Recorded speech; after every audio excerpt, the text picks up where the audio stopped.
Hi, I'm David Manti, and welcome to a new episode of the Today in Manufacturing podcast. With me today are Jeff Ranke and Anna Wells. We're the editors of Manufacturing.net and Industrial Equipment News, and we each have more than 15 years of experience covering the manufacturing industry. Every week, we cover the 5 biggest stories in manufacturing and discuss the implications they have on the industry going forward. Before we get started, please make sure to like, share, and subscribe to the podcast. You could also help us out a lot by giving the podcast a positive review on whatever platform you use.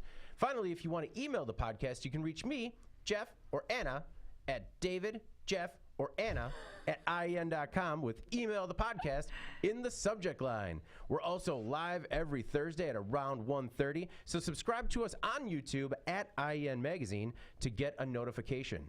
Just a heads up right now, we're actually going to give them a little bit of a heads up. Next week we'll be at 2:30. Right, Anna? Dentist appointment.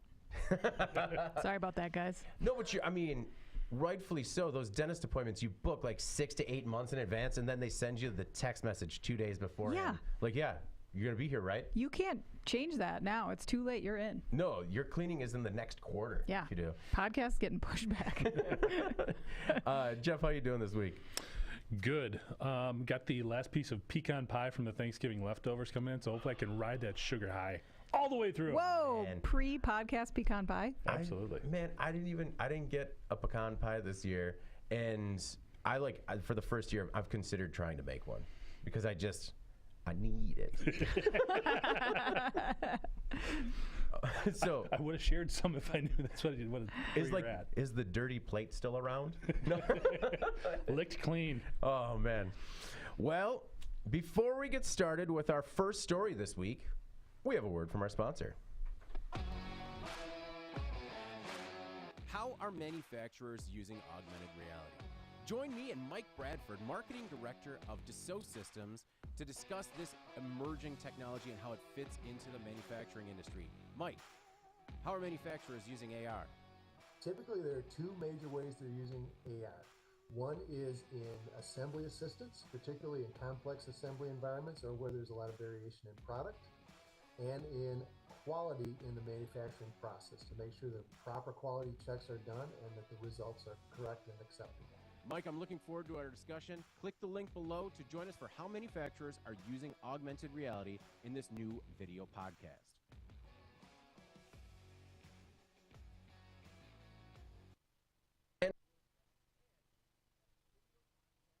Up next week, December 8th at 1 p.m. So make sure to register in the link in the live chat or the link below. Join us, ask questions, join the live Q&A, harass me there as well. You guys find me everywhere. And we'll talk about augmented reality and how manufacturers are using it now and using it to prepare for the future, particularly when it comes to new talent acquisition. Let's jump into our first story this week. Automaker floats minimalist convertible concept. GAC Group, the 5th largest automaker in China, recently opened its first design studio in Europe, and to make a splash, it unveiled an unusual concept vehicle. The GAC Barchetta is a maroon electric roadster that is an homage to Italian sports cars from the 1970s. Some say it looks more like a large warehouse robot. The design is ultra minimalist with a flat chassis and compact batteries. The simple exterior is aluminum and the interior is a steering wheel and little else. The vehicle is a 2-seater with seats made from recycled materials that are suspended from a lightweight shell. The wheels are hollow and anchored by triangular steel bars, but what has people talking is that the Barchetta doesn't have a roof or a windshield. When you're not driving it, a panel hidden in the dash actually slides over the seats for protection. Not many details exist, but Jeff, it's a concept car, and when it comes to concept cars, I think this one accomplished what GAC was hoping it would. It did. Okay. It is a concept car. It's more than anything else. It's a promotional vehicle. I mean, you're trying to get the word out. This is some of the cool things we can do from an engineering perspective. And I get that. And there were some interesting takeaways in terms of how I think they said they're trying to pattern the design almost after a cell phone, which you can kind of appreciate when you're looking at trying to improve battery density and to hold a charge longer. They also talked about compressing the size of the batteries, which is important when we look at long-term about EVs. But I guess to put my curmudgeon hat on a little bit here for you, David. Put it on. I wasn't mad. I was just kind of disappointed in GAC here because they didn't really offer anything that looked at a bigger picture solution in terms of some of the stuff that we need for EVs. We've seen a ton of these different concept cars that are electric vehicles that offer different design stuff that are more performance focused, which is what they were trying to do here. I get that. But I also would have liked to see them come out and be more transparent with, we think this design is going to be lighter weight, so the battery won't have to charge as long. Yeah. We think compressing the size of the batteries is going to lead to this type of improvement. We think the types of batteries we're developing will lead to longer drive times between charging. They didn't come out with any of that stuff. It was just like, hey, look at this super weird design we have. We didn't put a windshield on it. Yeah. Which, again, I get what they're trying to do, which is why I ain't mad. I just wish they would have tried to at least address some of these bigger issues, because we do have that with EVs right now. If they could have come out with something that said also, and granted, a two-seater is not something that the more economically focused customer is going to go for. Right. But if they could have said something along the lines of, this lighter weight body, it's going to keep costs down because we know all those tax credits went away for a bunch of buyers, or something. I was just looking for a different hook to help move the platform forward, and I didn't really see it. Yeah, a hook beyond the cool factor. Is it cool though? I think it definitely grabbed my eye. I was like, because the first photo I saw, I didn't even think I was looking at a car. Okay, I'll give you that. Again, as a concept, it definitely caught your eye. Yep. But at first, when you're just thinking about, a concept car, again, offering a different perspective, I don't know. I haven't heard anybody complain about a roof or a windshield. No, yeah. I like having a roof. Yeah. Anna, quite the controversial take there. Both a roof and a windshield. Obviously, this isn't something that is going to be seen on the road anytime soon. What were your thoughts when it came to a concept car and getting GAC's name out there? Yeah, I agree largely with Jeff on what he said. It was interesting because I sent a link to you guys earlier in this week about another concept vehicle that Stellantis had unveiled as part of it's like an Italian design unit called Lancia. That was also like not a car. It just was like this floating, very sleek floating blob. It was like a floating wafer. Yeah. And I agree with Jeff that this is not for consumers, right? Like this is just, I wonder if we're seeing more of this sort of over-the-top design concept stuff as these automakers are struggling to compete over resources. I know that there's a massive need, especially in automotive, for design engineers, most notably amid these full portfolio shifts that these companies are doing. It's not just about redesigning a body every couple of years. It's like major upheavals, killing multiple models every year, dumping billions into EVs, self-driving, safety. There's worker shortages everywhere. Engineers have always been in short supply, and they deal specifically with burnout, I think, probably more than other professions. So maybe these companies are just putting out this call kind of to the brightest minds and showing off their design chops, which isn't new, right? But I think previously maybe you saw some more practical prototypes like this thing, that no roof. The Lancia thing had no wheels. Yeah. It looked like a computer mouse. You can't tell me that those types of announcements are for consumers. They're too abstract. They don't make any sense. They're building a buzz for investment. They're building a buzz for talent, in my opinion. To Jeff's point, I think there are so many practical needs out there for vehicles like that this doesn't play to at all. And so I think that's sort of exhausting from a consumer standpoint to be like, all right, but GAC is doing a lot. They've had a plug-in hybrid since like 2017. They have a full portfolio of EVs. They have joint ventures with like Honda, Toyota, Mitsubishi. So, they have a lot on their plate. I think it's pretty impressive that they're also engaging in a little bit of showmanship here to try to maybe generate some interest from a talent side. No, you raise a good point about attracting young talent, because the first time I saw the design, I thought it reminded me of something I saw on Instagram from a freelance industrial design student or young industrial design professional. And we have been seeing more exotic designs like that. So you raise a really good point about trying to maybe catch the eye of young engineers and trying to bring them in-house. It was also one of the things that wasn't shared is that they were opening a new design studio in Milan. maybe they're trying to recruit there very specifically, get a few more engineers in-house. I did think that it gave us a promising look at current advancements, recycled materials being used for car interiors, and also some new tire technology. It reminded me of the Fisker Ocean SUV concept interior that's made entirely with plastic bottles and old T-shirts. They're the ones that want to make a completely recyclable car. It also made me think of the story we covered with Bridgestone making rubber out of natural desert shrubs. Yeah. But that's where, kind of to Jeff's point, it was a lot of what we're already seeing now. Whereas with concepts, like I wanted something like when Goodyear came out with the morphing tire tread. Yeah. And they're just like, this is a 3D printed car with tires that will morph based on what you're driving. I'm like, okay, that is something cool that I can look forward to. But to the one point, it did make me look at GAC's lineup, which I had never done before. Yeah. And actually, some of those cars were pretty cool looking. Yeah. I mean, that's one of the things with these concept cars is it's just they come out, blow your mind. You're like, whoa, really cool. You go to their website and you're like, oh, it's a sedan. You know, they have a Little hatchback on there. So at what point are these concepts just too misleading about the car maker's pedigree and the future they're going in? I don't think they're misleading. Okay. I think because they do have that label, it's very clear it's a concept. I mean, even the video that they showed, you could tell it was, Yeah. it wasn't real or whatever. Rendering heavy. Yeah, so like I said, that part of it is I'm cool with all that. Yeah. I just wish there was more, a little more meat on the bone. Yeah, I guess I'm thinking of it more from a recruiting talent standpoint. Oh, okay. You put this out there and you're like, check this out. We can make this. This is what we actually make. Yeah. This is what we actually make. But, one day maybe. Yeah. I mean, that is a good call about recruiting talent, too. That is something I didn't really think about. But if you're looking to attract the cream of the crop and stand out, yeah, this type of stuff will definitely help with that. Our next most popular story. Caterpillar successfully demonstrates first battery electric large mining truck. Caterpillar recently held a successful demonstration of its first battery electric 793 large mining truck.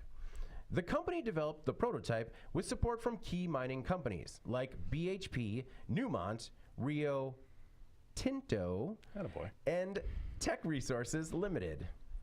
Tinto. That's where that came from last week. The partners, at least it's a real thing. The partners are part of CAT's early learner program that launched in 2021. The program helps spur collaboration between Caterpillar and industry stakeholders as the industry, quote, undergoes transformational change through the energy transition. During a recent event, the prototype battery truck took to a 4.3-mile course. Fully loaded at its rated capacity, the truck achieved a top speed of 37.3 miles per hour and traveled 0.62 miles up a 10% grade at 7.5 miles per hour. The truck also went 0.62 miles at a 10% downgrade, or a downhill grade, capturing the energy that would normally be lost to heat and regenerating that energy to the battery. After everything, the truck still had enough battery energy to perform additional complete cycles. The prototype truck was built at Caterpillar's Tucson Proving Ground in Green Valley, Arizona. They're calling it the mine site of the future, using a variety of renewable energy sources. The idea is to implement the same sustainable solutions that mining companies could use at their own operations to learn firsthand what it could take to run an electrified mine site.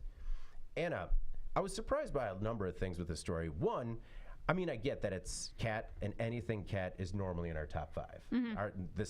The manufacturing audience, kind of like John Deere, they're watching everything that Caterpillar does. Yeah. But your thoughts on the mining truck, and also sort of the revolutionary work, or potentially revolutionary work, that they're doing at this new testing site? Yeah. Well, I would definitely like to first speak to the level of skepticism in the comments that we received on this story. Yeah. You're right, it was a very popular story, and as you said, Caterpillar is always very high interest for our audience. I don't think the word sellout was quite used, but that was the vibe I was getting from the commentary. My comment was loud skepticism, hopefully supplemented by the quietly encouraged. Right, yeah, I agree. Loud skepticism. I think what some of the naysayers here are failing to consider is that the eventual customer for this truck is not just one company in a vacuum. It's one company that's linked significantly with an entire supply chain with their own ESG goals. Whether you agree with it or not, there is pressure coming from all sides here, from suppliers to customers to shareholders. Like, don't forget about all those commitments that are being made by these big companies to reduce their carbon footprint. How are they going to do that? CAT itself has pledged to reduce emissions by 30% by 2030. If they can do that across their supply chain, these companies, then they're putting immense pressure on applications that are low-hanging fruit. And that's these very carbon-intensive industries like agriculture, like mining, like construction, which Caterpillar tends to have a big footprint in. So I think CAT sees a massive opportunity here, and you cannot fault them for that. And they've been pursuing this for many years. So the company sees the writing on the wall, and they can't afford to be last to market with a solution that makes achieving an ESG goal easier for their customers, and they're not going to. So I guess whatever you think about the honesty of their intentions, I don't think it really matters. The market is asking for this and will continue to do so based on what these companies need to achieve, you know? And technology like this is a lot more market ready and soon to be available than some of the other solutions that are still in the development phase for construction techniques, green construction, green materials, stuff like that. To me, this was like the next logical step for them. I don't see how they missed this market opportunity. So again, like if people find it to be disingenuous of CAT to like get into this field, I don't care. I mean, that's just that they have to do that. Jeff, is Caterpillar just pandering to the green crowd? No, I don't think so. I mean, and sincerely, first of all, you look at this article, and I was glad it made the top 5. I thought this was going to be an in case you missed it, especially once I got into all the other things that it talks about here. So starting with the truck, first of all, the size. I mean, it's incredible when you see that. I love when they do these pictures when there's people involved, so you can really get scale. Yeah, it's massive. Mean, it's 3 people. The tires are 3 people tall. I know. It looks like there's a kindergarten class at a field trip.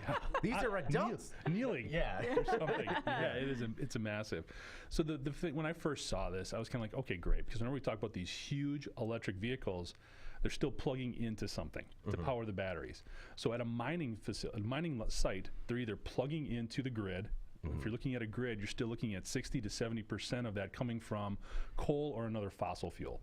Or they're plugging into a generator, which is most often driven, again, by gas, some sort of fossil fuel. So the takeaway there, the gains in terms of emissions and fossil fuel usage, it's basically a wash because you're not really making any gains. But what's great here is when you look at this Tucson proving grounds and everything else they're doing there, because the biggest issue right now that we have with lithium-ion batteries powering electric vehicles is mining. The actual operation of extracting those minerals from the earth. That's the problem. And at this proving ground, what they're trying to do is implement a lot of different technologies using cleaner energy technologies to make mining less environmentally disruptive. So when you look at some of the stuff that they're working on there, green hydrogen production, natural gas from 100% hydrogen, reciprocating engine power generation, fuel power generation, different fuel cells, renewable energy sources like wind and solar. So if you can take all of this stuff and you can actually make the mining site clean and using all of these different options and then use that to get the materials out that you need for the lithium-ion batteries, we're getting better with producing these things in terms of taking a lot of the energy costs out of the production process. And then we can at the same time see some of the continued advances we've seen in wind and solar. All of a sudden we can actually see some net gains from using lithium-ion batteries and the processes that we need to do to extract those minerals in creating them. Because hydrogen's great, but I think the long-term use of hydrogen is in developing fuel cells that can scale up to potentially become at a utility type level at some point. It's going to start at a facility, it's going to start at a mining location, but that's what we can grow on. And talking about, I just think this article and this site, forget the truck, just everything else they're doing there, it is the stuff that leads to the bigger stuff. It really is. So that's what got me excited about this article. The truck's the first step. It's what gets you the headlines.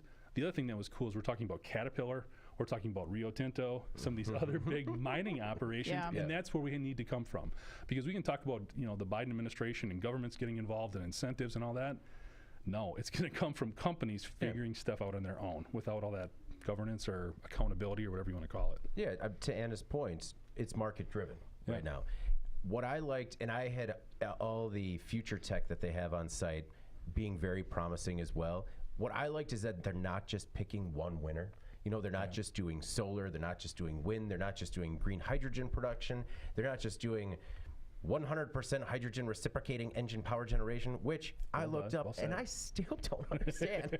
But, you know, it's been a mistake in other markets where they've tried to pick a green energy and go forward with it, where this proving ground is just trying to figure out what's going to work, and I really like that approach. Yeah, it just seems so scalable. They're starting with mining, and let's go from there. I like that a lot. Well, and we used to have some colleagues that were in this specific, you know, off-highway market segment, and they were able to go to these proving grounds, and apparently they are amazing Really? in person. Yeah, just because even to Jeff's point, when you look at that photo, it's hard to even wrap your head around seeing these trucks maneuver around. Because, I mean, you hear 37 miles per hour and you're like, okay, it's kind of quick. But when you're driving through a mine and it's the size of a building, that's impressive. Exactly. All right. Our next most popular story. Boring is bailing on U.S. projects. The Boring Company has been anything but. The tube technology has made some interesting choices in the past, particularly its unconventional fundraising, selling flamethrowers and perfume that smells like burnt hair. Well, a new report from the Wall Street Journal says Boring often balks when it comes to sealing the deal. The article details a number of times Boring flirted with a major infrastructure project, only to back out quietly. For example, in January 2020, officials in Ontario, California were looking to build a light rail connection from Ontario International Airport to a train station 4 miles away. The project had a $1 billion price tag. Boring stepped in, unsolicited, and said they'd do it using an underground tunnel and autonomous EVs for $45 million. Well, when it came time to formalize the deal, which had ballooned to about $500 million, Boring ghosted the community. New phone. Who dis? The company has done the same in Chicago, LA, and Maryland. Officials say that part of the problem is that Boring struggles with bureaucracy, like permits and environmental reviews. The company's lone functioning tunnel is a 1.6-mile loop under the Las Vegas Convention Center that one of our colleagues last week described to me as a gimmick. Still, the company raised $675 million this spring that valued the company at around $5.7 billion. Anna, are you bored of Boring's antics? Who called it a gimmick? Tom. No, we were at the convention center for a show. Yeah. It didn't even occur to me that it was underneath, and I was just walking from the hotel over. It's not that long of a walk.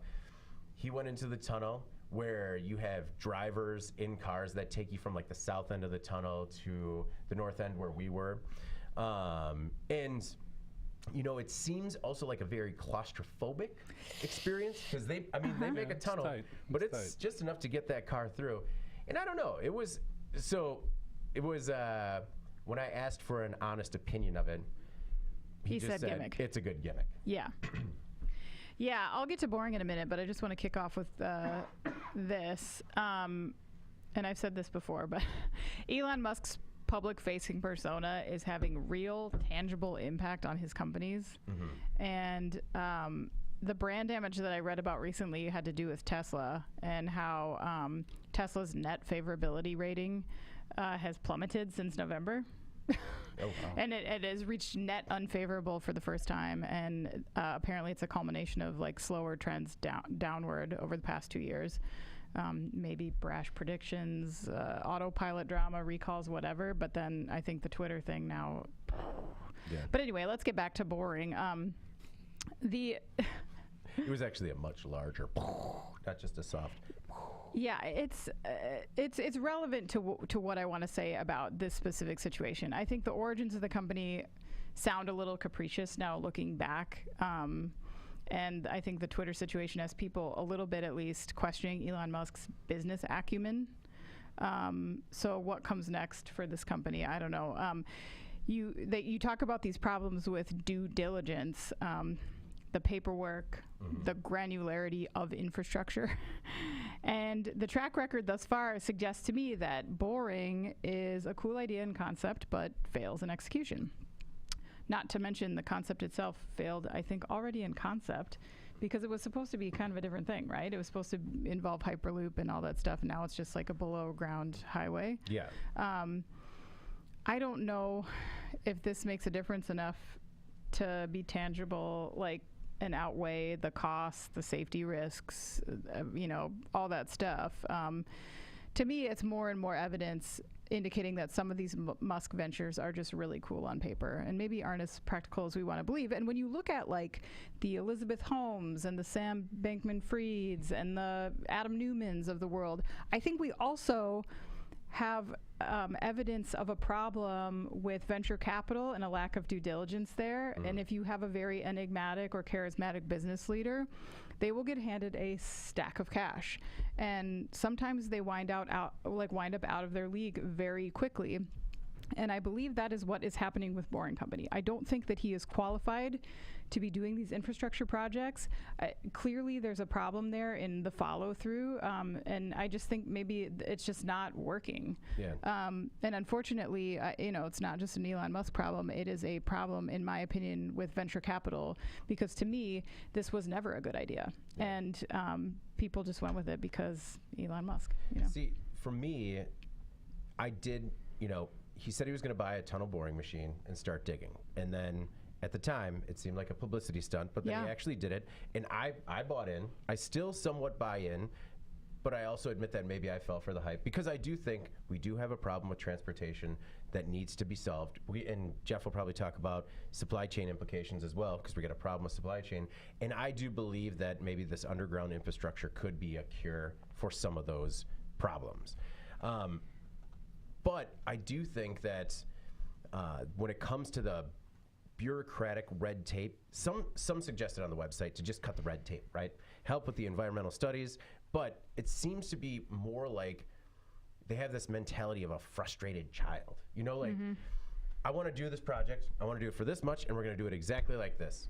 And then the city comes back and they say, okay, we want to do this with you, but this is how we do it. You know? And I mean, they just say, no, we're going to do it this way, or we're gone. And they leave. You need more of a business partner. And I think that's where maybe Boring was failing here, where they're like, we're going to come in, we're going to tell you what we're going to do, and we're going to do it exactly that way. And if we get any pushback, we're gone. Well, and it's not like small considerations when you're in California and need to know what happens if there's an earthquake and you're underground. You know what I mean? Like these are very real, like you can't cut that red tape out of this process. No, agreed. Jeff, what were your thoughts? And I get it. It's we're looking at Musk and his companies through a different lens right now, just because one of his bigger swings was a miss. Well, he's definitely getting some scrutiny from a couple of different perspectives. First of all, people have always challenged him on the engineering elements or the promises that he's made here in terms of timelines, costs, capabilities. But they do offer a number of different, I guess you could call them products or offerings or types of tunnels in terms of depending on what you want. And that's where I do think there is opportunity. I think everybody's sort of stepped away from the Hyperloop concept in terms of customer transportation or individual transportation. But like you alluded to, I still think there's a ton of opportunity for freight and product. I do think there's an opportunity for utility lines. We have ongoing conflict around here about like telephone poles and lines and power lines and stuff like that. People want them underground versus on the posts going next to the highway. So there's opportunities here. The part that I am confused about, and actually, according to all the different financial sites that I could look at, Boring brings in about $2.7 million in revenue a year. So I don't know if they're selling flamethrowers. I don't know if they're getting a cut of like tickets from the Las Vegas tunnel. Not sure where it's coming from, but they also employ, when you talk about don't have the technical expertise or Musk doesn't, they have 200 people working at this company. By the way, they also have about 24 job openings that they're looking for people, none in communications, shockingly, or government compliance or anything like that. So what I don't understand is they don't like working with government.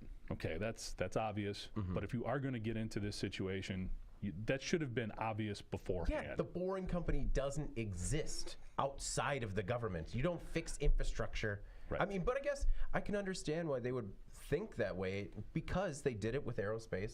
They did it with SpaceX, sort of trying to cut out the government. But I mean, but there's no infrastructure in space. Right. There's one in the ground. Okay. I mean, there's lots of stuff down there to be aware of. The other thing I don't understand is he lost, talking about Elon Musk, billions of dollars before Tesla went profitable. There are people who obviously are behind this. He just got an infusion of what, $700 million, $600 million earlier this year? People are behind this. Take a hit, man.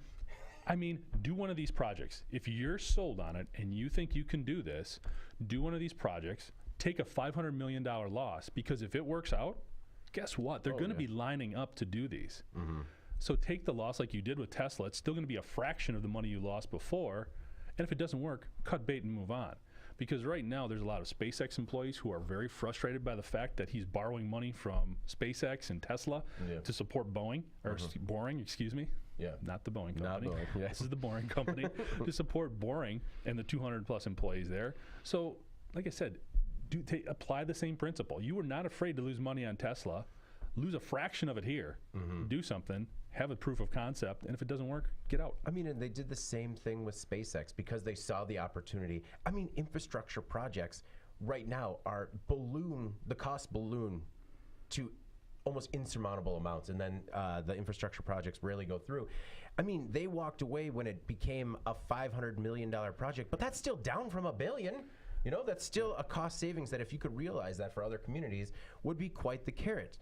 The company, I mean, it's obvious that the company, if anything, likes to make a splash. And it was this fanfare, or kind of many workers or ex-city officials said it was like the sex appeal of working with Elon Musk and one of his companies that drew these cities into the deep end.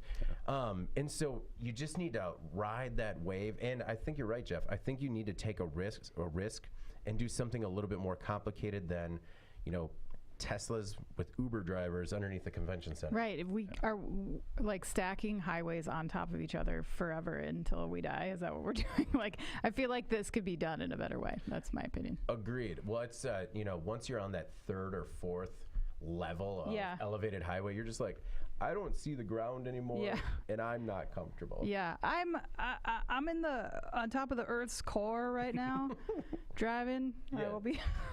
Right? It's a mile commute, but you have to go 10 miles high just to get around, just to get in town. All right, our second most popular story, right? Yeah, we're on second most. You're there. Ford suggests turning off the heat in your F-150 Lightning this winter. The F-150 Lightning launched this year and has been a surprising success. Now the automaker, his first full-size electric truck, is heading into the first winter, and the company has some caveats. On Black Friday, Ford published tips to help maximize the range of your F-150 Lightning in cold weather during its first winter. One tip suggests using heated seats and steering wheels as primary heat to reduce HVAC energy.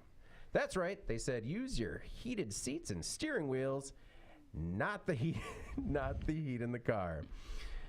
Ford also warned that temperatures below 40 degrees Fahrenheit can slow down battery fluids and limit power output. The company also suggested parking the F-150 in a garage whenever possible and keeping it plugged in when parked. The company said preconditioning the vehicle by warming the battery while plugged in could also help during a longer drive.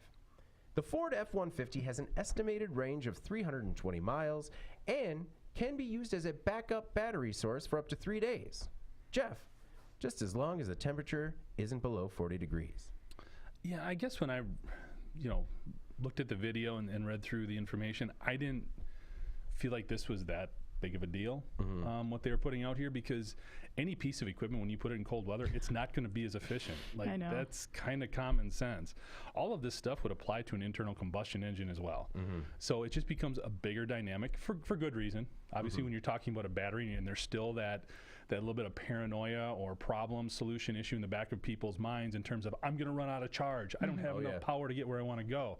And I get that because when I drive to work every day, it's a 15-minute drive. I go past 8 gas stations. So the fact that my miles per gallon drops by 1 or 2 when the temperature drops and I'm running the defroster or the heater, that's not a big deal. I get how that can be a bigger deal when you're talking about electric range, when you're talking about range on an electric vehicle. So putting this information out from Ford, I think it makes sense. It's making sure people are aware, hey, when it's cold, your vehicle's not going to run as efficiently. Here's some ways to make that charge last longer. I get that, especially, around the holidays, people are going longer distances, all that stuff. I think it's just keeping that front of mind. it's a different operating dynamic with an electric vehicle, and it would be easy to dismiss or forget or put out of mind, especially because it's a truck. You think it's kind of indestructible at times. So I get it. I think it was actually pretty smart by Ford. I could see how some of this was maybe taken the wrong way, but in reality, it was just a reminder of a lot of things that I would call common sense. One quote that I pulled from their announcement was, as F-150 Lightning customers begin their first winter with their new electric pickup, Ford wants to help make them aware that in low temperatures, they could see a significant reduction in range, which is normal. Just put it right out there, like, this is all normal. But Anna, for whatever reason, this turned out to be a real I told you so sort of rallying point for some people. Well, yeah, and I agree with Jeff that obviously there's a lot of stuff that's just being disregarded about the similar performance hit you would get from a gasoline engine in very cold weather. I think these types of PSAs might have the unfortunate result of people putting EVs into the non-starter basket, which is unfortunate, because I think as public perception around EVs is improving, it's still quite tenuous, and so anything like this being overblown or taking it does not help. I don't think that by any means we're like solidly secure in the public's overall acceptance of electrics. We know there's a cold weather penalty on EV battery efficiency, but the devil is in the details. So EVs typically lose about 12% of their range in cold weather, so about 38 miles on a 320-mile range F-150, for example. It's really not that much. The issue that you have, that's the key difference between the EV and the gasoline engine, is when you have that heat on full blast. Because with a gasoline engine, you're recirculating some of that engine heat. You don't have that in a battery-powered car. So the hit, if you had your heat on full blast, can get to up to 40%. Which is significant, right? But that's still giving you, on this nice long-range battery, about 200 miles on a battery, and that's full blast heat the entire time.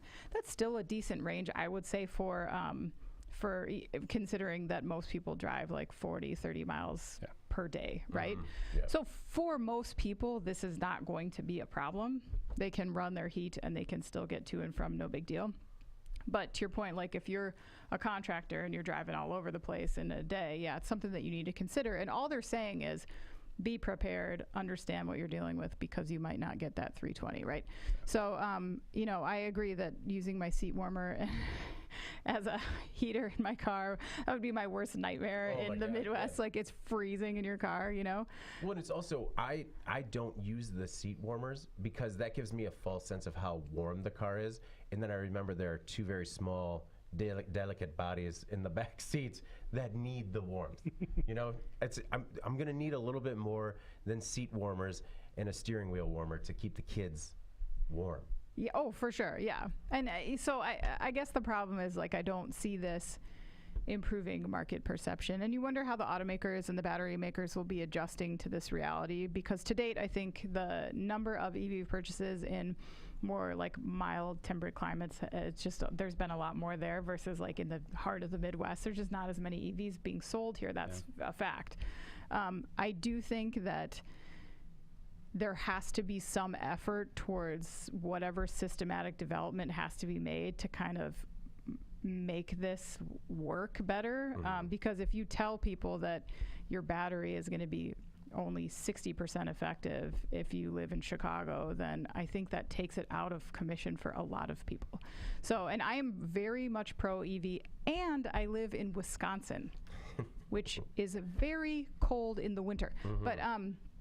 But again, like, I think the automakers do need to at some point speak to this and say, this is what we're doing, here's our plan, because I don't think that this can go on forever without people pushing back on it. We're getting flashes, though, of that cold lately. Getting flashes of it. Yesterday, November, and ugh. I've said it before, but I'm just really glad I picked a seat by a window. One of the tips that Ford offered was, when charging, turn off the heater if possible, or lower the temperature enough to remain comfortable. And at first, I didn't really understand what they were trying to say, but it reminded me of the importance of EV infrastructure being a bit different than just traditional gas stations as we think about them. Because right now in the cold, when we have to gas up, it takes, 30 seconds, maybe a minute, depending on the size of your tank. You can either deal with the cold, or it's not that long with your car off that you really get cold. But, so if you're using the F-150 Lightning, has the ability to DC fast charge from 15% to 80% in 41 minutes, which works out to about 54 miles of charge in 10 minutes. So even, imagine just being at a gas station for 10 minutes to get the minimum charge. That is a long time sitting in a non-heated car, and it just made me think we're going to need to rethink. Gas stations are going to have to be more like not a community center, but more someplace that people want to hang out. Yes and no. I think most of this, the bulk of the charging takes place overnight. Yeah. At the end of your day. True, but I'm saying if you are caught and you need to charge this on the road, it's going to take a minute. It's going to take 10 minutes, says David. Yeah. Go to the bathroom and get some corn nuts. Tell me you couldn't spend a half an hour quick trip. Come on. I mean, depending on my level of intoxication, sure, I could spend a lot longer in there. I agree. No, but to Jeff's point, if you had a way to fuel your gas vehicle at your home, well, you would do it there, right? Yeah. You would never go to a gas station again. I suppose things would change that way. It just, and you're right, you can kill 10 minutes in a gas station. I was also talking about, obviously I was a passenger in that sort of scenario. But I just thought if you were stuck, or if you wanted to take it on a road trip, Well, that's what's in the back of everybody's mind with the EVs, and that's sort of the prevailing fear, if you will, that prevents a lot of people. So the other thing that I would sort of remind everybody about is this is Gen 1 here. Mm-hmm. Okay, this is the first one. So there's going to be some of these hiccups, but buckle up. This is where we're going. Buckle up, so says figure Jeff. it out. I don't think, F-150 has, 2 years worth of pre-orders already? Mm-hmm. I don't think this makes many people walk away. No. All right. Well, Seth and the crew are watching. Hi, Seth and the crew. Who's the crew? Oh, it's a baby. The crew is a baby. Oh, man. Was it Silas? Osiris. How you doing, Osiris? Hi, buddy. Yeah, you're doing great. He is enamored with you on the screen there. He is transfixed. He isn't sure what he's looking at. But he's going to keep an eye on it. Osiris, just be like my kids and hug the screen when you miss daddy. All right. Our most popular story this week. Plant fires thousands of workers in late night text. Happy Thanksgiving.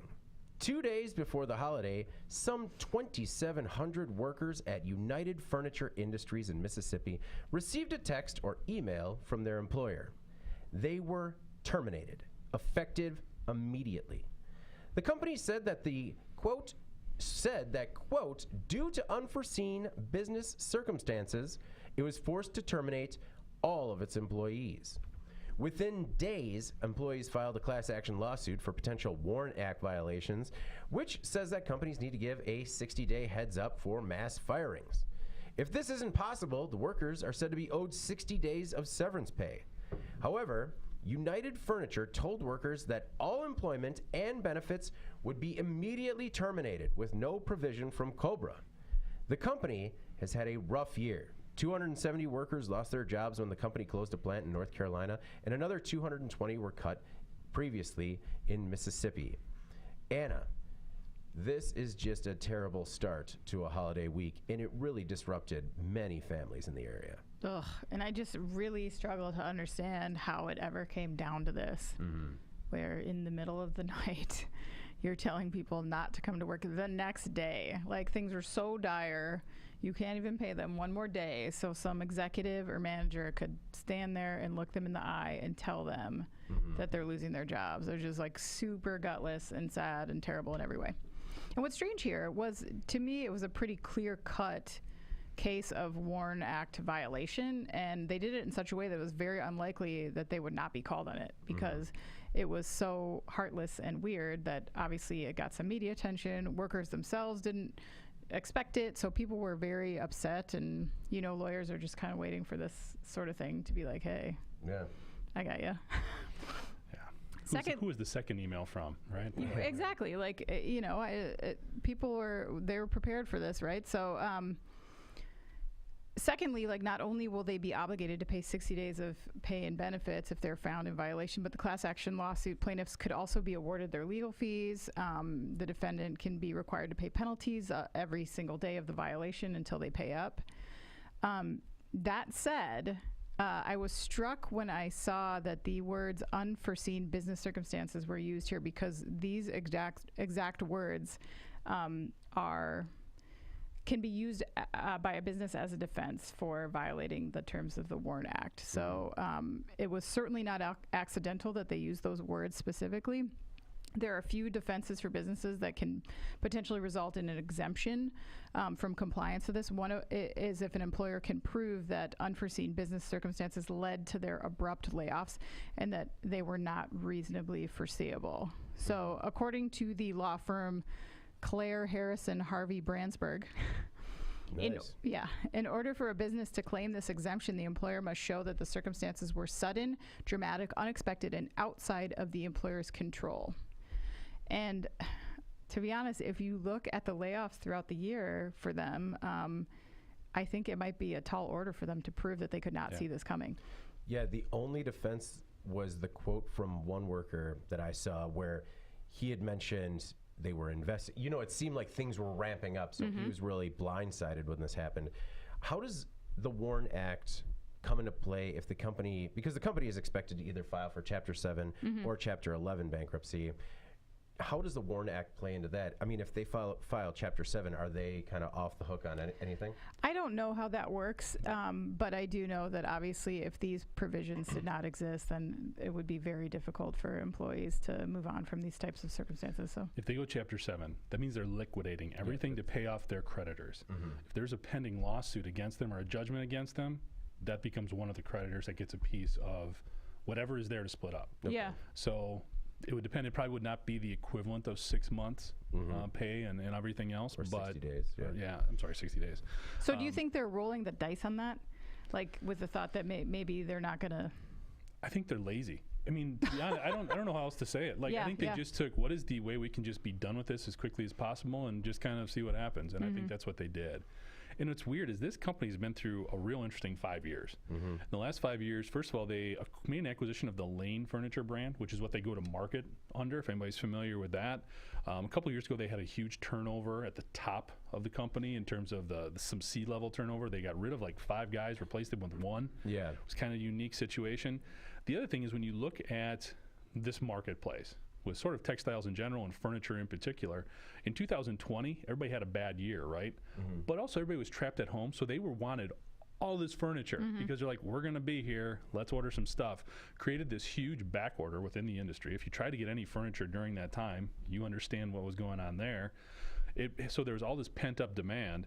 Then, so anticipating being able to fulfill these orders, a lot of these furniture manufacturers tooled up. This company even hired people during this time, spent a bunch of money on logistical support in terms of hiring drivers.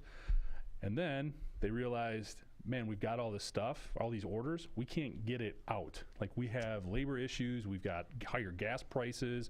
All of a sudden, the stuff that we promised at a certain price is costing us more now to build it because of inflation and material costs. So they got caught. Now, all of that you can see falling under this unforeseen dynamic. But the reality is, in both of these other cases, they issued WARN orders. They went to these states and said, this is going to happen.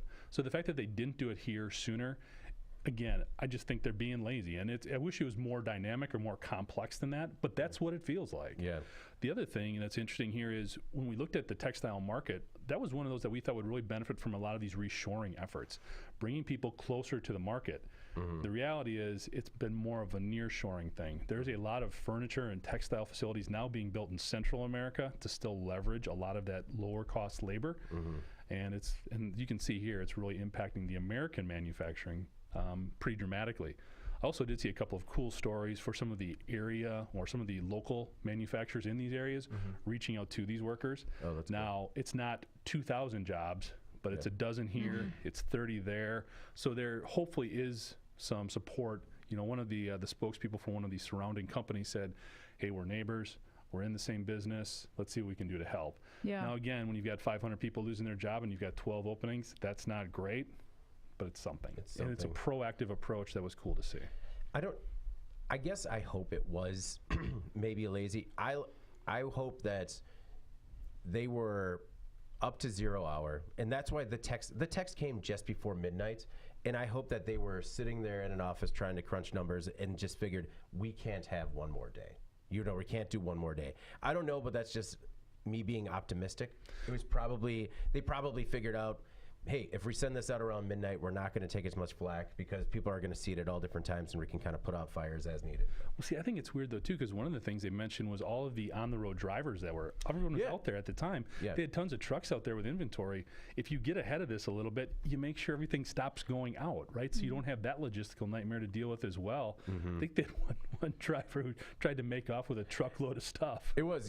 So a couple of points. The first you had mentioned about the turnover. So according to Furniture Today, in June, the company fired the CEO, CFO, and executive vice president of sales and replaced him with one person from a competitor. And you're right. The company asked drivers to immediately, quote, return equipment, inventory, and delivery documents, regardless of whether or not they had completed their delivery.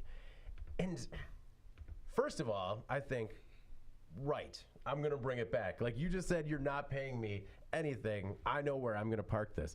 But then I saw the story of one employee, a 37-year-old Audrey Garth, who went and removed a company vehicle from a Mississippi location, and then she was arrested and charged with grand larceny. So while you think, hey, the company's going under, let's get what we can, maybe leave the cars, take some stationery. Normally you would loot in this case, is what you're saying? Well, it's always difficult. We've had friends, former colleagues in situations where they hold a meeting and say, you have 15 minutes to get out the door, and then the company only shuts the door and never comes back for anything.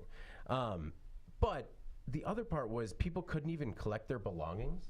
They couldn't even go in there. So they told people as soon as the property manager can provide a safe and orderly process for former employees to come and gather their belongings, they will do so. We are not certain of the time frame for this, but they're going to communicate it proactively. They told employees in an email. That's just, I understand it's probably not a lot, but when you have your own space at an office, in a locker, you typically have things with sentimentality or that are personal to you. Yeah. And you want to get those back. And it's like, come on, if you can do anything for me, at least give me the couple photos of my kids that I have in there. Well, no kidding, right? It's just everything, every way this was handled is just all bad. All bad. Like a case study in what not to do in every aspect.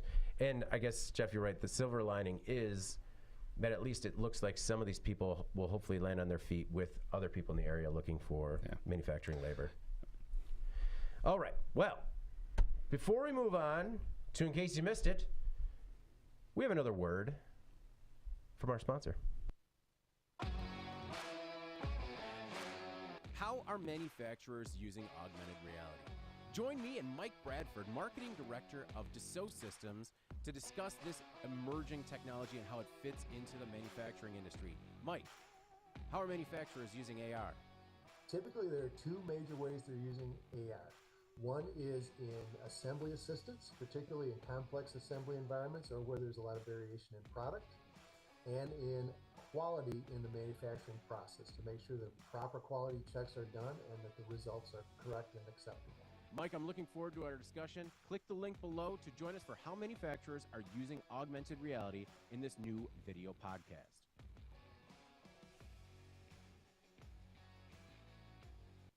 And we're back. Even though you just heard from me talking about our new video podcast with Dassault Systems, December 8th, 1 p.m. Central. Register below. We'll see you there. Ask some questions. We'll get a t-shirt. Are we out of t-shirts? We got t-shirts. All right.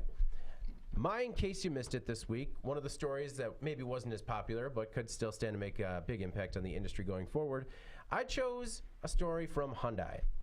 Hyundai is going to rebuild its original 1974 Pony Coupe concept. In 1974, Hyundai was about 7 years old. The car maker contacted Italian automotive designer Giorgetto Giugiaro to design Korea's first mass-produced car. He had to make 5 prototypes, including one coupe. When Giugiaro was working, Hyundai previewed this pony at the Turin Motor Show. Car enthusiasts loved it. They were excited over the car's geometric lines, a wedge nose, the overall look. And I know, you look at this thing and you're like, they were excited about that? It was a different time.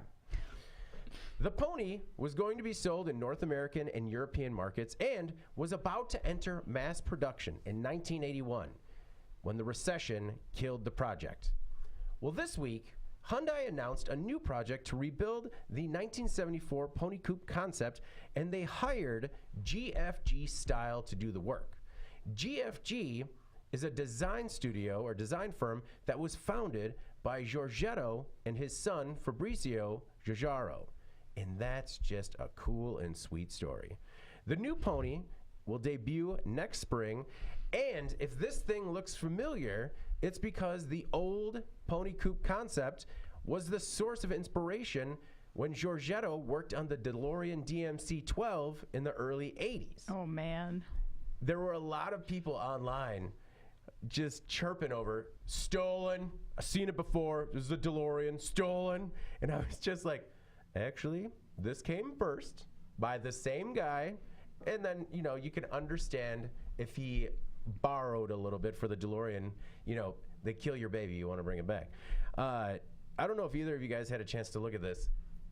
I understand in context, you got to put it in context of the time, because you look at that car now and you're like, you going to do that again? All right. But the pony nameplate ran from 1975 to 1990, and the prototype's design not only inspired the DeLorean DMC-12, but it's also inspired future vehicles like Hyundai's Ioniq 5 and the Envision 74 hydrogen hybrid development vehicle. So it's kind of interesting to me when you see these old projects that never really got off the ground and they still have a lasting legacy for the automaker. Jeff, what'd you think about the pony? Not for me. I mean, I can see, you know, people have sweet spots for all different types of vehicles for their own different reasons. Man, I don't know about this one, though. It's just the design. It is not an attractive vehicle. I guess I don't get it either if they're going to go this whole two-door sedan type of approach. It's like a two-door DeLorean station wagon. Okay, but nobody wants sedans anymore. Like, we've been over this. Like, we ran a story, I'm sure we'll be talking about next week, about the cars going away in 2023. Oh, yeah. This just seems like one that would. We'll be going There's away a reason they haven't made this thing for 30 years. I feel like this might be a limited release. Yeah, like I said, there's enthusiasts out there for all sorts of stuff. I guess it's out there for this one too. I do not get it. Again, wait. I hope I get you in Secret Santa, because we're gonna wrap a boat. Are you getting one of those huge carbos that we were talking about earlier? Huge carbo, and Jeff's getting a pony. Oh, Jeff's always wanted a pony. Anna, do you have as much zest for the 1974 pony as Jeff? I don't have as much hatred for it, but it is funny to me that you can see like these models must have a champion. What, did it go down? No. Okay. Water. There was an audible gasp in the studio, and we didn't understand, but it was I thought the live producer. stream went down, but no. Yeah, we thought the stream went down again, but it was really just the producers responding to Mark Waterman, who's watching us live, that says, "Time for the pony to go to the glue factory." I'm with you, Mark. Jeff would prefer the glue. It's coming back from the glue factory. They're articulating it. No, just let it go. Yeah. Don't try to. I can get it there. No. So, Anna, do you think that this should have such a grim demise as Mark? No, but I mean, obviously, some of these vehicles that come back from the dead, they just have one or two champions that are like determined to make it happen. I mean, how many recessions have we had that have killed vehicles, and then you know, a handful of them come back from the dead and inexplicably, like why the Hummer was reproduced as an EV. I'm telling you, like, that EV we don't know. Gremlin. EV like Gremlin's coming. The DeLorean, now this thing, like, I don't know. Somebody must have like the loudest voice in the room, and it's just like with the talks Hummer everybody and else the into it. DeLorean, there was like a social, cultural dynamic there. Like, there was no No pony dynamic?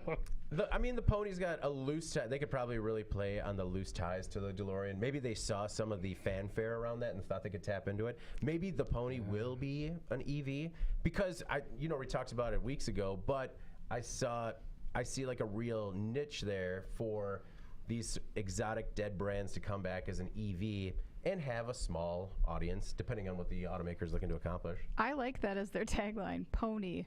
A loose tie to the DeLorean. It really works. Not quite a Mustang. Back from the glue factory, the pony.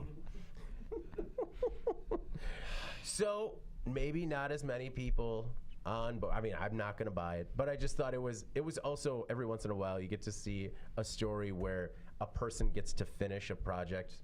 This is 40, 50 years ago. He was working on it. He was a young designer at the time. This is going to be one of his first breaks in the automotive industry, and just cut it dead. So I don't know, and I think it's kind of sweet that him and his son are going to rebuild it. We'll see if they sell any. Jeff, you're in case you missed it this week.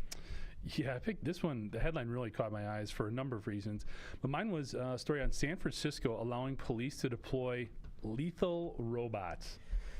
Yeah. Which you'll probably have conflicted feelings about, right, David? I mean, you don't want to upset your future overlords, but at the same time, we're not lethal yet. These are your brothers. So basically the gist of this story is San Francisco has these robots, and it came to a vote because they had received the funding to use these robots potentially. Now, they are not armed with guns. They're basically provided for, given different explosive munitions, if you will, grenades. They don't have things guns, like that. they're just bombs.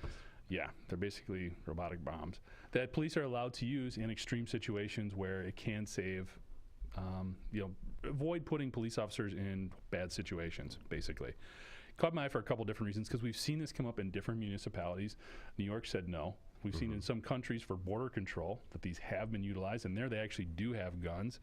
The fact that it was San Francisco really blew me away. That was surprising. The fact that they would want this, especially if you read more into the article, just across the way in Oakland, they said no to the same legislation. And nothing against the good people of Oakland, but if you've been to San Francisco and you've been to Oakland, you would think the municipality that would be more likely to use armed robots would be Oakland, not San Francisco.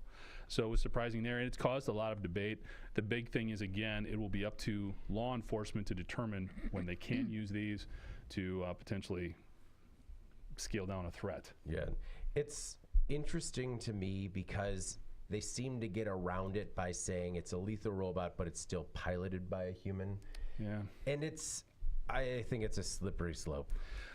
I'm caught on both sides because I am all for removing law enforcement, supporting law enforcement, taking them out of dangerous situations when applicable. I don't understand how this is the best way to do that. Yeah. Because you're not even talking about a drone in there taking pictures, getting data. You're talking about basically, a robotic bomb. They're going in with grenades or some other sort of munition or, explosive.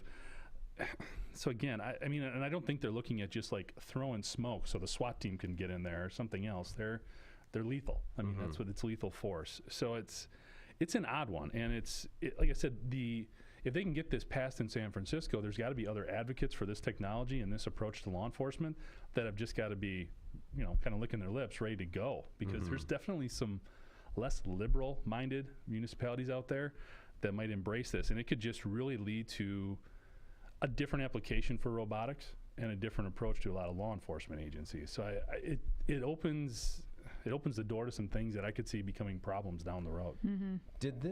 Did the article, I didn't get a chance to read this one, did it go into specific examples of when it would be used? Because if you tell me it's going to be essentially like a robot they send in for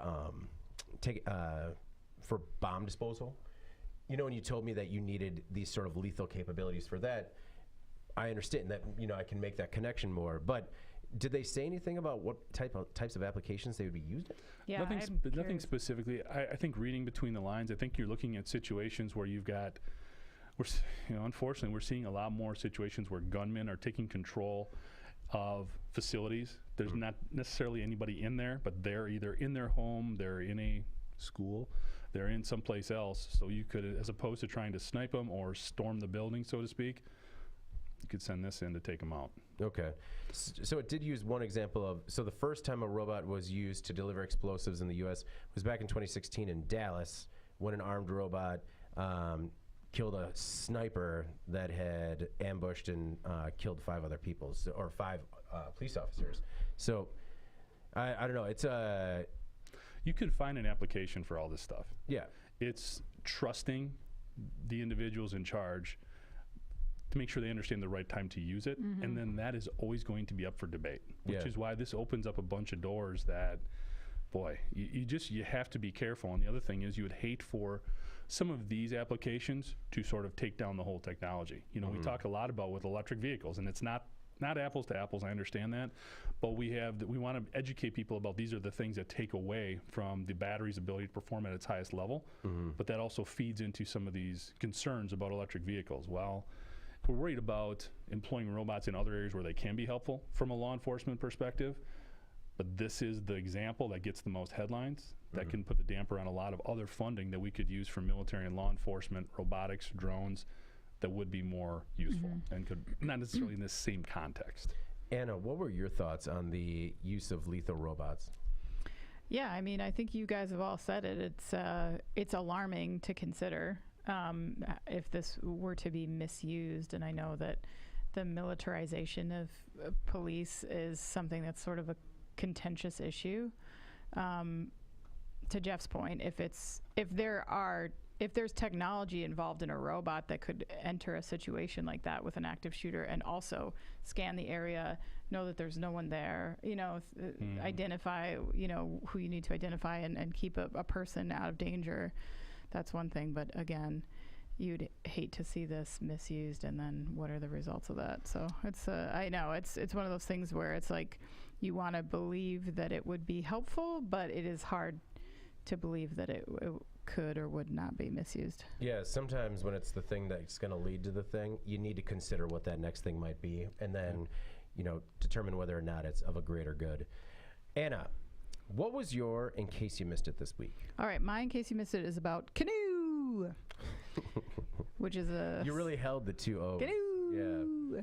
I feel like you have to say it that way because there's 2 O's. Yeah, I don't... Yeah, because it's OO and not OE, Yeah. you really got to hold it. Yeah, normally I say Canoo.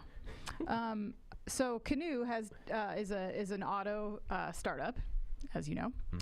Canoo has announced that it's delivered its new light tactical vehicle to the United States Army for analysis and demonstration in fulfillment of a contract that was awarded in July of this year.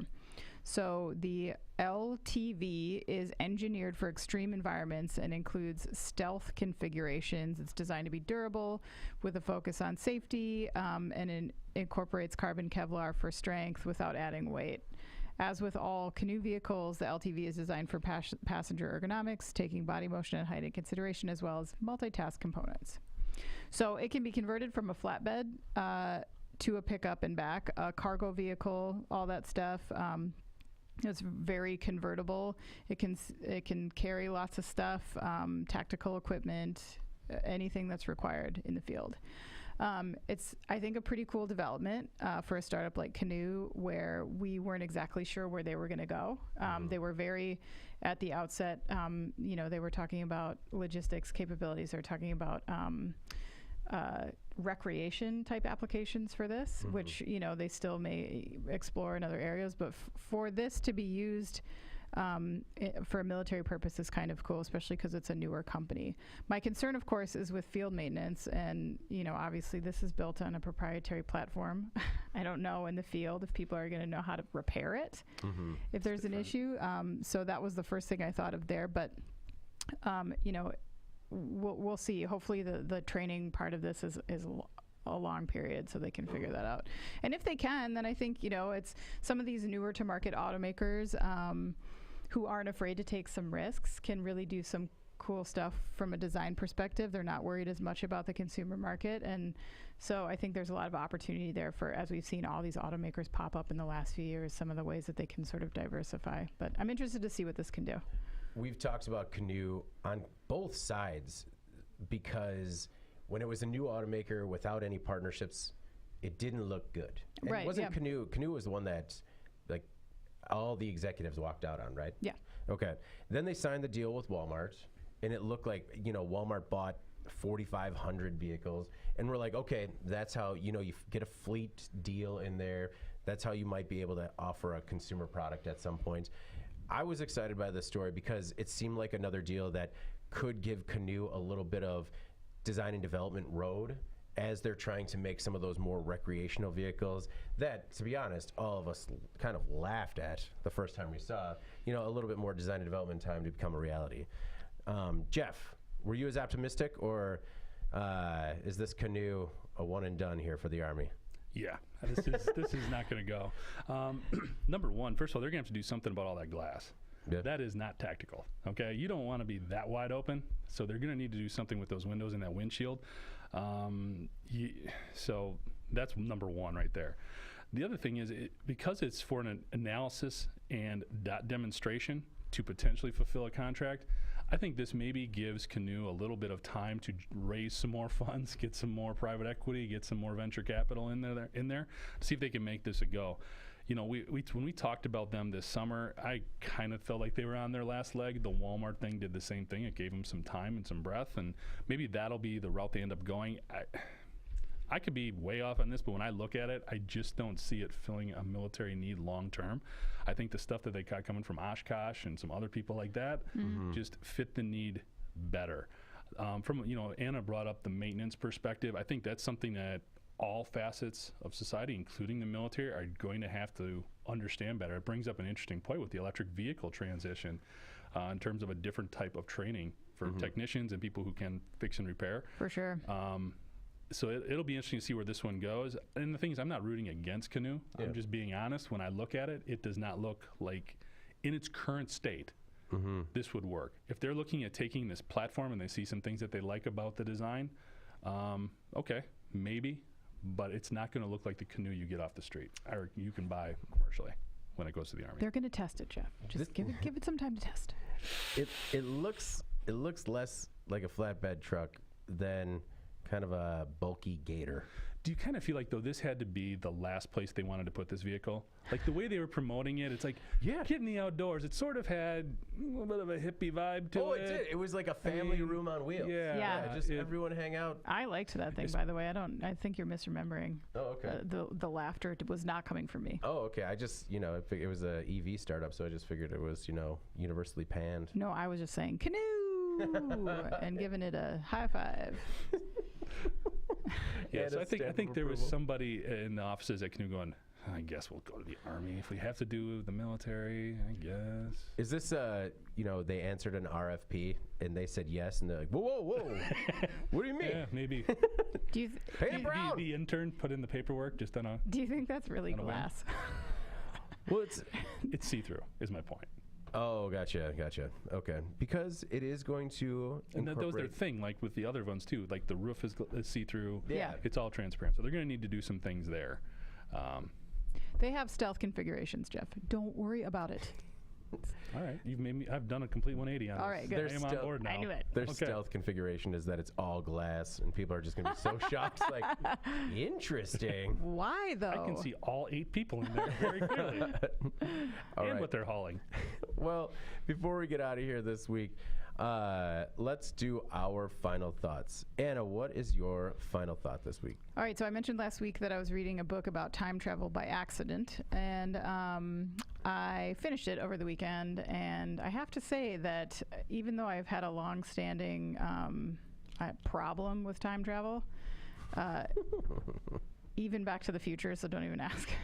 I finished the book and I thought it was pretty good. So it made my brain like explode just like silently a little bit at the end, but it was worth it. So I feel like maybe you can teach an old dog new tricks because I did it. It's a slippery challenge and I did it. Slippery time travel slope. What was the name of the book again? If you were to go back in time to yesterday, I told you that already. It's called The Sea of Tranquility. I was trying to share it for everybody listening. I know what it is, Anna. I'm trying to just tee it up for you. Sorry, I was trying to like sneak in a Yeah, no, Okay, you got it. yeah. You got it. Didn't mean to. You David is got totally over that, by the way. Didn't mean to He's lay it just out gonna for move the- right now. I'm Yeah. gonna. Oh yeah, we're close enough to the end that I can't. You know what, move if on. I when it could- happens midstream, I'm just done for. No. If I could take it back, I would. Oh, don't give me your disingenuous takebacks. Oh, I'm sorry, I hurt your feelings. That's okay. I don't have feelings. If there was a time machine here, I would get in it. I would go back to 2 minutes ago. It's all good. Read Sea of Tranquility and send your time travel book recommendations to Anna. She's all in now. No, I'm not all in. But I did survive, is what I'm saying. My final thought, I had two final thoughts this week. One was gross, and another is something of interest that I want to see if anyone else is experiencing. So, when it is cold in a Wisconsin winter, there are a lack of options. You know, it's not like you can just take your kids to a park sometimes because it's so cold. So I thought maybe we'll check out a McDonald's play place to see if that would be a suitable, because I went to a lot of them as a kid. You know, we would go to a McDonald's Playland, or they used to have them at Hardee's too, which was really just a ball pit and a giant metal slide, but still we loved it. And I thought, oh man, this would be great. There's one right by our house. We walk into it. First of all, I have not been in a McDonald's in a long time. And the ordering from a kiosk is a hot nightmare mess. Like, Come on. no, well, I mean, especially with kids where you need no pickles and onions and you need no ketchup or just mustard. And like, for all the customizations that you have to do when you're ordering with kids, logistical nightmare. Have someone at the counter. Anyway, that's not the gross part. The kids go into the playlands. They're playing. My wife's watching them. There are a bunch of kids there playing around. I have the no trays because this location has gone trayless. What? Which is a new thing too. Really? So they just hand you the bags, and I'm like holding bags and Happy Meals and drinks. I'm like, like Trayless. I kick into the door, and as soon as I walk in the door, I just go white because there are mice crawling along the sides of the floor, and I like look at the mice. And then I look at all my kids, and my kids are running around on their hands. And you know, you take your shoes off in the playland, and the hands are just on the ground and on the slides and in the mouth. And I'm just like, and all the kids are like hugging and touching the ground, and it was vile. It was vile. And I reached out to McDonald's, and I received, because I had wanted my money back. Yeah. Because I was so like, I sat down and I tried to. You know, the mouse went into a hole. I tried to get past it. I couldn't eat. I'm like, I'll just leave it in the bag and maybe try to eat it later. And then 2 mice kept peeking out of this hole, just looking at me. Why are you still there? I just like, because the kids are having fun. I'm like, either way, we're bleaching them when we get home. And so then I stomp at this mouse, and this woman like looks up from her phone. She's like, "You see a mouse? Did you see a mouse?" And I was like, "Yeah, why?" She's like, "Oh, it's all over the internet. This thing is infested with mice." And I was like, "Why are you here?" And Why are you so casual about this? just like she just goes back to her phone. Mice, right? And so I take all the food, because that was the other thing, is I'm like, if I leave the food on the wrappers, you know, it hasn't touched anything, and anything that touched the surface, I just burned. But I just wrapped everything up, threw it away, and I just reached out because I just wanted a refund. We didn't eat the food because of their disgusting, vile location. We're not even going to talk about the hair that was in the fries. Whoa. And when I reached out to McDonald's for it, I got a solid, "We'll look into it." And I replied, I will report you to the health department, because if you can see 1 or 2, they're everywhere. They are everywhere. And it was just vile. So if you get a chance, stay away from McDonald's. Not that you already would. I just, you know. Well, that McDonald's. Yeah, which McDonald's? Tell us later. Yeah, no, it was the one closest to my house. And that to never. Well, because another thing is, whenever we ran out of coffee, that was just Carrie's go-to coffee location. She's like, "We can never go here again. No. We can't go to the businesses next to it because we know. It was just disgusting. Clean it up." The other short final thought was putting up the Christmas lights over the holiday. It was a beautiful week, Thanksgiving week. We had a little bit of time off. Getting the Christmas lights on, I want to know if anyone else has experienced this. I have Christmas lights that have all been purchased within the last 5 years, most of them within the last 1 to 3 years. I got 3 strands on the house, and then I have 3 strands where a quarter of it is just dead. Like you plug it in and just, it's not like you're replacing lights. Like what? David, where do you buy your lights? Oh, Menards. we got a light. You buy them soapbox. out of the bargain bin, don't you? No, I buy them off the shelf. David. Wherever. There's like, David. it's not like, no. David. I don't buy no, because The directions were not in English, were they? they were in English. They were in English. David. Jeff buys his lights from the Sharper Image. Yeah, what kind of hoity-toity lights are you buying? Well, better ones than what you're getting, No, apparently, because I don't have that issue. So no, I was talking to somebody else in this office, producer Eric, he shall be named now. Same exact experience where the lights have been fine for years. And you know what? I don't penny Are pinch. they LEDs? Yeah. I don't penny pinch when it comes to lights because I have this fear of like one catching fire and then finding a leaf and then burning us all in our sleep.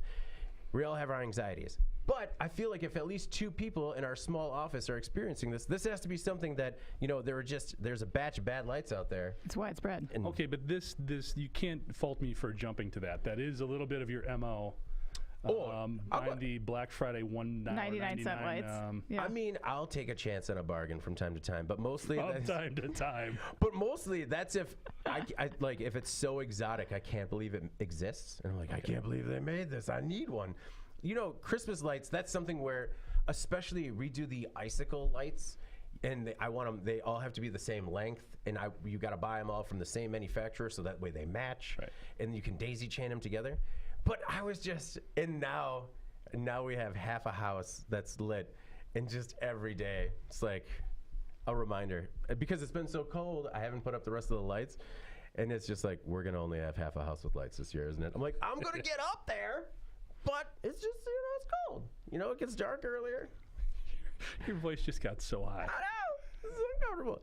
But I want to know if anyone else is struggling with either rat-infested McDonald's Oof. near their homes or this problem with cheap light manufacturing. Oh, Mark is there for me. LED lights are DC and corrode quickly, not like incandescent AC lights. Thank you, Mark. 2 years max. Oh my God! I've got on. Whoa. Everything's gone. Man. Say just replace the bulbs. Send in the killer robot. No, because I think it's the wiring that's corroding. Okay. To McDonald's, yes. Oh, Clearly. send the Yeah. killer robot to McDonald's. You're right, Mark. You're right. Whole place has got to go. My God. Don't save the kiosks. Jeff, owner of Premium Lights. Apparently. I'm just a better electrical shopper, An installer than you. overall higher quality Christmas decorations. What's your final thought?